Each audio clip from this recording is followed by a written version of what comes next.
రోజా గారు వీళ్ళందరినీ ప్రజలు నిర్ణయించారు. వాళ్ళు ప్రజాస్వామ్యంలో వాళ్ళని గెలిపించుకోవాలా వద్దా అని. కానీ వీళ్ళు పర్సనల్ వెంజంటాలతో ఇల్లు ఎరగకూడదాం, ఇంట్ల మీద దాడులు చేద్దాం, అలా చంపుదాం, పొడుద్దాం అన్న దగ్గర మీరు చాలా బాగా చెప్తున్నారు. ఒక్కసారి మనందరికీ తెలిసిందే, ఒక చేతితో మీరు తప్పట్లు కొట్టలేదు, 2 చేతులు కలిస్తేనే కానీ రావు. దీని ప్రొవకేషన్ ఇస్ వెరీ క్లియర్. ఆ బ్యానరు ఎప్పుడైతే పెట్టారో ఆ బ్యానరు మున్సిపల్ అధికారులు దాన్ని తక్షణం తీయాలి. ఎందుకంటే దానికి శాంక్చుటీ కావాలి. రాష్ట్ర వ్యాప్తంగా ఇష్టం వచ్చినట్టు పెట్టడానికి దాంట్లో క్రెడెన్షియల్స్ గౌరవ సుప్రీంకోర్టు పరివ్యూలో ఉన్నప్పుడు స్పందించవలసిన బాధ్యత. న్యాయశాఖ మంత్రికి మొన్న ఫస్ట్ ర్యాంక్ వచ్చింది కదా సార్ ఆయనకి, ఫరూక్ గారికి. ఇది చట్ట పరిధిలో ఉన్న అంశాన్ని మనం ఏ ప్రాతిపదిక మీద పెడుతున్నాం అని ఆయన ఖచ్చితంగా దాన్ని తీర్లిగించడానికి ఒక ఇనిషియేటివ్ తీసుకుంటే, దానికన్నా ముందు అంబటి రాంబాబు గారు రేపటిలోపుగా దీన్ని తొలగించకపోతే అలా ఈ రెండే మనం పరిగణలోకి తీసుకున్నాం. తర్వాత అంబటి రాంబాబు గారు మాట్లాడింది ఖచ్చితంగా తప్పు, నేను యాక్సెప్ట్ చేయను.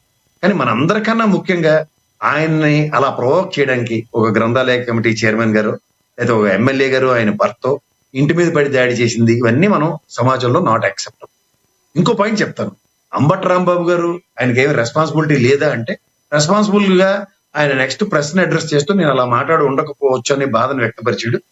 ఆ పదాలని నేను అలా అనకుండా ఉండకూడదు అని కూడా చెప్పు. ఇప్పుడు ఎంతమందికి తెలుసో నాకు తెలియదు, కానీ వెనకటి మహానుభావుడు వంగవీటి రంగా గారి విగ్రహావిష్కరణలో కూటమి ప్రభుత్వమే ఉంది. అక్కడ ఆ పెర్మిషన్లకి వాటికి ఆయనే తల పోసుకొని అక్కడ వంగవీటి మోహన్ రంగా గారు విగ్రహం ప్రతిష్ఠించగలిగాడు. ఇప్పుడు మీరు ఏదైనా చెప్పండి, ఇవాళ లా అండ్ ఆర్డర్ విషయంలో మనం సమాజంలో ఎలాంటి మెసేజ్ పంపిస్తున్నాం? ఎక్కడ బీహార్ లోను ఉత్తరప్రదేశ్ లోను నేను అనుకుంటా ఈ కర్రలు కటార్లు గన్లు పట్టుకుని తిరుగుతాయి. భయపించిన నాగాలాండ్ లో కూడా నేను చూశాను. పోలీసులు ఒక పక్కన ఉంటే ఇంకో పక్క ప్యారల్ గా యాంటీ సోషల్ ఎలిమెంట్స్ వాళ్ళు గన్లు పట్టుకుని తిరుగుతుంటారు. ఏం చేయలేని నిస్సాయ స్థితి. సో అట్లాంటి సర్కమాస్టెన్సెస్ మనకి ఆంధ్రప్రదేశ్ ఎందుకు తీసుకొస్తున్నారు? ముఖ్యంగా లా అండ్ ఆర్డర్ విషయంలో గౌరవ ముఖ్యమంత్రి గారు కనుక నిన్న అక్కడ సమూహాలుగా కర్రలు కటార్లు పట్టుకుని నిలబడిన దగ్గర వాళ్ళని చెల్లాచెదరు చేస్తూ అక్కడ ఇమీడియట్ గా వాళ్ళని అరెస్ట్ చేసే నేపథ్యం అన్నది కనుక అట్లీస్ట్ జరిగి ఉంటే ఇంత నిర్వచనీయమైన ఘటనలు జరగకపోయింది కదా. నేను అంటుంది, పోలీస్ వ్యవస్థను తన పని తాను చేసుకొని ఇవ్వకుండా ఎన్ని పాబంధకాలు రాజకీయ పరంగా క్రియేట్ అవుతున్నాయో చూసుకోమనండి. మనకు తెలిసినంత వరకు నేను చదువుకున్న జర్నలిజంలో కానీ నేను చూసిన వ్యవస్థల్లో పోలీసులు అన్నవి ఒక ఇండిపెండెంట్ బాడీ. ఆ ఇండిపెండెంట్ బాడీకి కూడా డిస్క్రిప్షన్స్ లేకుండా ఒక అసాంఘిక శక్తుల వలె సమూహాల వలె ప్రేరేపించి మాట్లాడుతున్నప్పుడు కూడా ఏమీ చేయలేని నిస్సాయ స్థితిని అట్రిబ్యూట్ చేస్తుంటే ఎంతవరకు? ఉదాహరణకి అంబటి రాంబాబు గారి కన్నా ముందు గౌరవ ముఖ్యమంత్రి గారు చంద్రబాబు నాయుడు గారు పుట్టుకల మీదే మాట్లాడారు. ఆయన జగన్మోహన్ రెడ్డి గారు పుట్టుకుని ఎంత అవహేళన చేస్తూ మాట్లాడారు. పుట్టుకే తప్పు అన్నారు. పిల్లలు ఆఖరికి ఆయనకి పుట్టలేదని కూడా మాట్లాడారు. ఇవన్నీ మనం చాలా చర్చించుకుంటే చాలా దైద్యంగాను చాలా అసహ్యంగాను ఉంటుంది. ఎందుకంటే ఇవాళ సమాజంలో ఒక స్పర్ ఆఫ్ మూమెంట్ లో ఎవ్వరు ఇక్కడ అతీతులు కాదు. టక్కని ఒక లాంగ్వేజ్ లో వేరియేషన్ గ్యారంటీగా ఉంటుంది. ఆ వేరియేషన్ కి పట్టుకుని దాని మీద దాడులు ప్రతిదాడులు అంటే పశ్చాత్తాపం వ్యక్తపరిచిన తర్వాత కూడా అంటే ఇప్పుడు ఇంటి మీద ఏకంగా దాడి, చిన్నపిల్లలు ఉన్నారు. గతంలో పట్టాభి గారి ఇంట్లో విషయంలో కూడా దాడి జరిగింది. నేను ఖచ్చితంగా చెప్తాను, పట్టాభి ఇంట్లో ఆ చిన్నపిల్లలు ఉంది, అపంసమం తెలియని చిన్న పాప. ఆ రోజు ఏదైనా ఈ పెట్రోల్ బాంబులు దాడులు చేస్తే జరగరాని జరిగితే నిజంగా నాకు ఆ రజనీ అని అధికార ప్రతినిధి ఉండేది, అమ్మాయి వైఎస్ఆర్ జనసేన పార్టీలో, ఆ అమ్మాయి వీడియో వింటే నాకు చాలా ప్రభావితం అయింది. నిజంగా ఆ రోజు అనుకుంటే ఇప్పుడు భావావేశాలకు గురైన వాళ్ళు ఏదైనా ఒక పిచ్చి పని చేసి ఇల్లు తగలబెట్టే కార్యక్రమాలు అంటే ఆ చిన్నపిల్లలు ఏం చేశారండి? వాళ్ళకి ఏం తెలుస్తుంది అసలు? అలాంటి వాళ్ళు చేయడం ఎంతవరకు సమంజసం చెప్పు. అలాగే ఇంటి మీద చేస్తున్న దాడుల్లో ఇది ఎక్కడ సంస్కృతి? ఇదేం విడ్డూరం నాకు అర్థం కాదు. ఇందాక లక్ష్మీకాంత్ గారు మాటతో కుల ప్రస్తావనలు తీసుకొచ్చారు, కాపు అది.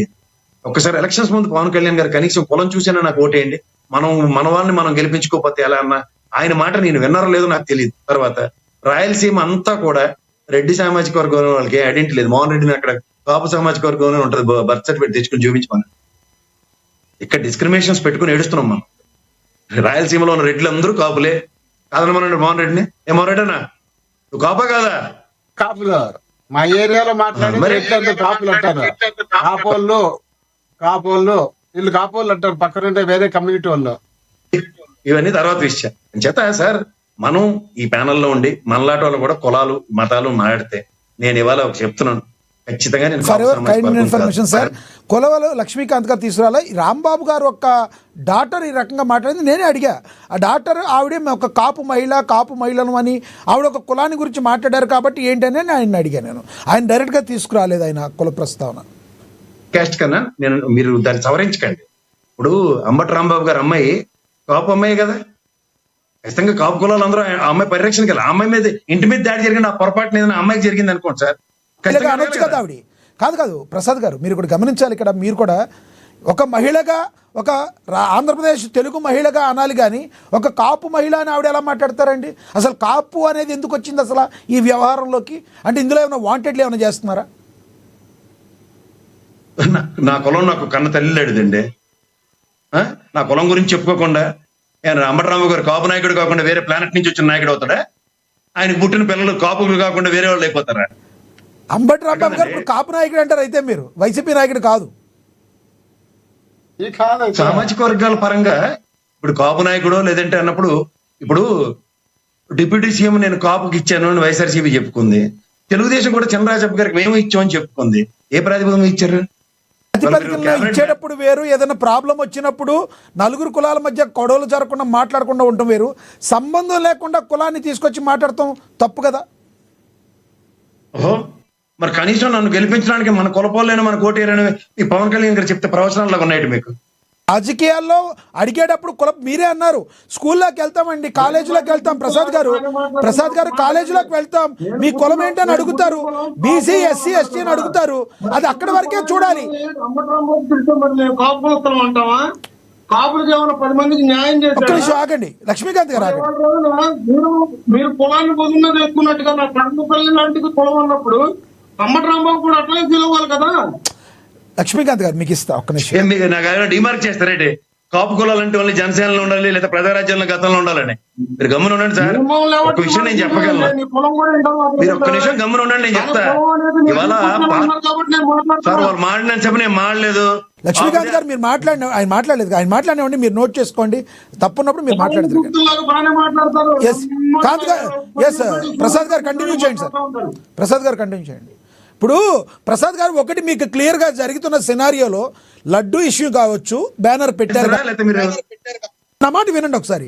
లడ్డు విషయం కావచ్చు, బ్యానర్ పెట్టారు కాబట్టి అసభ్యంగా మాట్లాడిన మీరు కూడా ఖండించారు. ఇంతవరకే వెళ్ళింది. అంబటి రాంబాబు గారి మీద దాడి చేసింది టీడీపీ వర్గీయులు. ఇక్కడ అసలు కాపు కులం, ఇక్కడ వంగవీటి మోహన్ రంగా ఫోటోకి కాపు మహిళ అని మాట్లాడడానికి సంబంధం ఏంటిది? ఎక్కడో వాంటెడ్లీ మాట్లాడినట్టు మీకు అనిపించట్లేదా? ఇదేంటండి, ఇప్పుడు నా కుల పెద్దలు ఉంటారు, కుల పెద్దలు పెట్టుకుని Vangaveeti Mohan Ranga garu is an iconic personality in Kapu సామాజిక వర్గంలో. ఆయన కుల మతాలకు అతీతంగా అందరూ ఆరాధిస్తారు. నేనైతే సగర్వంగా చెప్తాను, ఐ రెస్పెక్ట్ వంగవీటి మోహన్ రంగ గారు.